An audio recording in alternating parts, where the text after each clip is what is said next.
It's a sunny day, hardly a cloud in the sky. My husband and I are at Makapu'u Beach. This is a bunch of broken glass. On the eastern side of Oahu in the Hawaiian Islands, just up the road from Hanauma Bay Beach Park. And we're there to clean up. Somebody's Corona.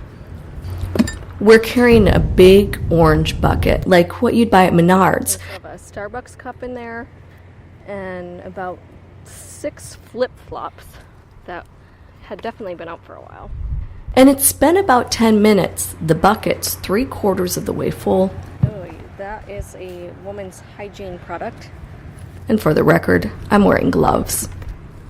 It's Saturday, September 16th, International Coastal Cleanup Day. 6 of us gathered at Makapu'u for the cleanup. We were one of 3 groups participating on Oahu. 10 groups participated throughout the state of Hawaii, and there were cleanups like these organized all over the world. As I bent down to pick up larger objects like plastic cups and bottles, I noticed there were these tiny, colorful pieces of plastic in the sand, too small to pick up. That's when I came across these guys. Good. They had a huge handmade sand sifter. It was crafted out of a screen and some plywood. I asked what they'd been finding in the sand. Plastic, like ribbons, string, shoelaces, things like that. They're kind of left on from beachgoers. What group are you guys with? Wipeout Crew. It's a student organization from Kaiser High School. As we're talking, the president of the club comes towards us carrying 2 long wooden boards. What is that? I don't know. Logan found it. They were nailed together with tiny square wood pieces between them on both ends. It was a symbol for a purpose, clearly. I just don't know what purpose. More students started coming. Nice job, guys.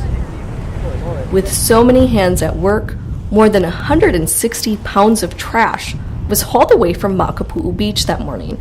Total numbers aren't available from the organizers of the coastal cleanup for this year, but in 2016, more than 18 million pounds of trash was carried away from beaches worldwide.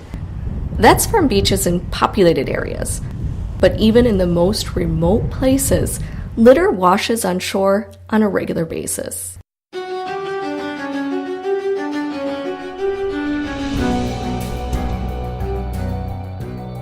This is Wavelengths, a podcast about learning to care for the ocean. This week on the show, marine debris, the harm it causes to wildlife, and what's being done to clear it away and stop it at its source. I'm your host, Betsy Brown.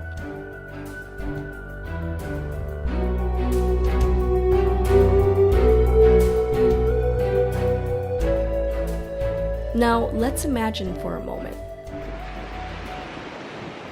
Picture yourself on a remote Pacific island. You're 700 miles from the nearest inhabited island, 3,000 miles from the west coast of the United States, and 3,000 miles from Japan. You can smell the salt in the air as you hear the waves crash into the shoreline in front of you. It's really bright, beautiful blue water. It's got tons of wildlife like the seals, turtles, there's dolphins, seabirds, there's live coral, there's invertebrates, there's fish. It's gorgeous. Except, if you take a closer look, it's just full of debris. If you look at the beautiful white sand and take a real close look, it's mostly little bits of plastic. And then if you look at the coral from above, it may look nice and beautiful and bright and alive, but just beneath the surface, it was littered with derelict fishing nets. That's James Morioka describing his first visit to Papahanaumokuakea Marine National Monument. You and I can't just go to this place, it's protected. Morioka works for the National Oceanic and Atmospheric Administration, and he was there to study Hawaiian monk seals, which are endangered. He says seeing the massive amounts of litter in such a remote place led him to change his focus to this marine debris problem, which is actually one of the biggest threats to Hawaiian monk seals and just about anything else that lives there anyway. So the biggest impacts I've seen are ingestion and entanglements. In 2014, we were at Pearl and Hermes Atoll for just over 10 days, and we disentangled and freed 4 sea turtles that were caught in nets. NOAA does marine debris surveys at Papahanaumokuakea just about every year, and to give you an idea of how much trash they're finding in this remote place, in 2015 they removed 32,201 pounds of plastics and fishing gear in just 25 days. In 2016 they removed 24,000 pounds of trash. That's about the weight of 2 fully grown killer whales. And they're never finished. There is always more trash that makes its way to the shorelines. And the type of trash they find might surprise you. Bowling balls, car bumpers, motorcycle helmets, golf clubs, soccer balls, boats, computer monitors, 6-foot-long fluorescent light bulbs. Just about anything you can imagine that floats or is made of plastic, we've found it. Water heaters. Lots of little army figurines and toys, and we found a plastic pig one time. That's Kevin O'Brien. He's also part of the marine debris team at NOAA. Kevin and James don't know where all this trash is coming from. They say the plastics they find are pretty sun-baked and had probably been in the ocean for some time. That plastic often has bite marks. A lot of times birds mistake plastics for food, and they fly back, capture the food, go to feed their baby chicks, and end up regurgitating the plastics into the babies, and that's when we see a lot of the baby albatross dying with stomachs full of plastics. It's very unfortunate. So how does so much plastic end up in such an isolated place? You've probably heard of the Great Pacific Garbage Patch. That's not too far from the Hawaiian Islands. We work in the northwestern Hawaiian Islands, which is in the North Pacific Gyre, which is made up of the 4 North Pacific currents.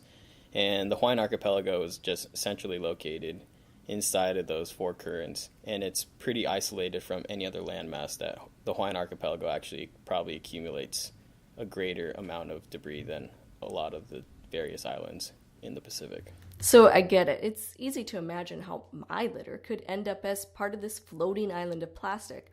I happen to live right along a canal that empties into the ocean. Any plastic bag that blows out of my hand can very logically end up there. But what if I lived in North Dakota, Nebraska, Ohio?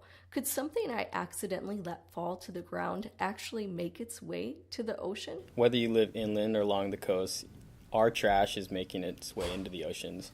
Whether it's through wind or waves or just improper disposal, it's going to make its way through the waterways into the oceans. You might be thinking, I throw my garbage away, I recycle. What does this have to do with me? Personally, I think it's up to you to decide what to do with this information. As for James and Kevin, they say cutting back on the amount of waste we produce helps. The more we reuse and recycle, the less virgin plastics will be created, and that'll end up, in turn, helping out this marine debris problem. So whether you live inland or along the shorelines, using less plastics is always beneficial to the oceans. Yeah, and you vote with your dollar, and so even if you live in North Dakota, supporting industries that may not be ocean-friendly has an impact, in coastal areas as well. And so that's a great way that you can impact these issues if you feel that they're important, is to make your consumer choices wisely. The Wipeout crew from Kaiser High School that you heard from earlier, they're attacking the marine debris problem in a number of ways. This is my first time ever testifying, so I hope you understand how much I prepared for this. I want to start off by saying that the ocean is my home, my love and passion. To see how humans negatively impact our environment is something I can't just watch. It's something I need to change. Shannon and other members of the club even testified before state lawmakers as they considered a bill to ban styrofoam containers. At a public hearing, she said she's had pieces of styrofoam end up in her sand sifter, only to watch it get picked up by the wind and blow away. That is absolutely unacceptable, especially for this time in history where technology is outstanding. Why are we still using products that damage our ecosystems? I'm here speaking out to all of you because this is my future. To the point where this... And when they do their beach cleanups, they aren't simply picking up litter to send it to the dump. They weigh it, and then they give that information to nonprofits to help them fight the whole marine debris problem. And like the guys at NOAA, they found a lot of strange things at the beach. Okay, it looked like a giant toothbrush, but it was like the size if you're gonna clean like a whale's teeth. Like it was like that big of a toothbrush bristle thing. That was very interesting. I have no clue what that is. I actually wanted to keep it, but we ended up throwing away. It didn't smell too good. Besides for that, I found like little toys like figurines. We found cans from like beer and stuff from the 70s or 80s. The grossest thing? Oh, I know exactly what that is. A couple of members last year, we found a bucket of like super... Shannon says it was a gallon tub of rotting ice cream. Man, it was like disgusting, smelled so bad. And that brings us to the simplest thing we can do to help. Just pick up after ourselves. These kind of things can be avoided, you know? People can literally just take care of their trash and just throw it away and there won't be an issue.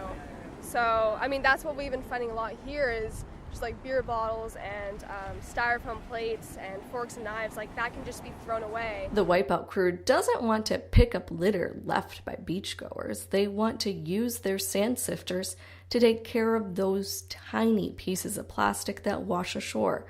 The plastics turtles and birds end up eating. Each one of us, we have about 15 to 20 members right here. We all have a bag full of debris and it's not too big of a bag, but if you think of it, the plastic is about, a couple millimeters long in size. So if you multiply that by 1,000 pieces, that fills up an entire bag. And we also have That's enough to keep them busy during their cleanups. Why add to their work? We use plastic or local trash, so we have beer bottles, we have cans, anything we basically find.